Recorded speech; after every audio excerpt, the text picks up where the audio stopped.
So I was already doing Persona month, replaying the Persona games and reviewing them one by one, and obviously the next game I was going to review would be Persona 4, but then June 13 hits and out of nowhere, this happens.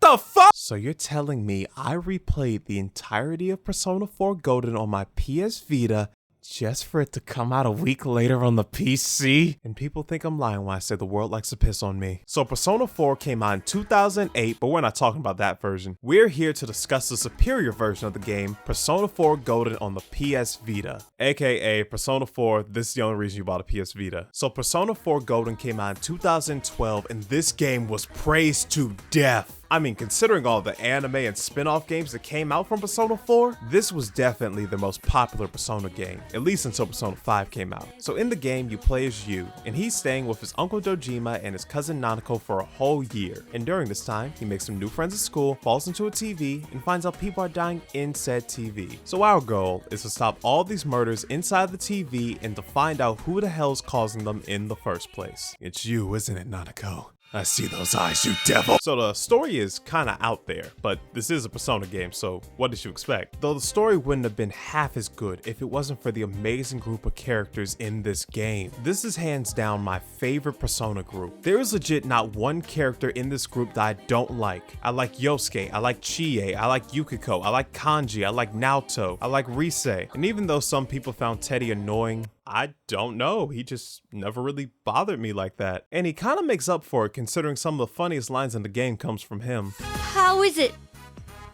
Wow, this tastes awful! I feel like what made this group stand out in comparison to the other groups is that they actually feel like friends. The characters in Persona 3 felt more like a group, and the characters in Persona 5 felt more like a team. Not to say that Persona 5's group didn't feel like friends, but in Persona 4 you can tell right off the bat that they are all friends. Though I feel like they have somewhat of an unfair advantage considering most of the boss fights in this game are a shadow version of themselves. And in the process you get to know a lot more about each character with the shadow version that you face. So it makes sense why they all have such a strong bond with each other, because they all know each other's deepest, darkest secrets. And thank God they improved the gameplay from Persona 3, specifically the areas in this game, because I don't know if I could go through over 200 floors of madness again. Each area in this game felt unique to what each character was going through, and it never felt tedious to go through, with the exception of one person's dungeon that I won't spoil, but when you get to it, you don't know what dungeon I'm talking about. And not only do I love the main characters in Persona 4 more than the previous games, but I also love the social links in this game as well. I think it's because each character you gain a social link with in this game feels so authentic. There's this huge theme of identity in this game, and you can see that a lot in the social links. Whether you help a girl deal with her father back in her life, or whether you help an old lady cope with the loss of her husband who has Alzheimer's. Jesus Christ, I thought this was a happy game. Each arcana represented each character so well, and it didn't feel like they were solving their problems, but more like helping them come to terms with their own resolve. That made it feel so much more realistic, because in reality, one person can't just solve everyone's problems. Well, unless they have the ability to change someone's heart, but I'll save that for the Persona 5 review. Each social link may have been optional, but the more people I got to know in Inaba, the more and more I just got immersed into this game.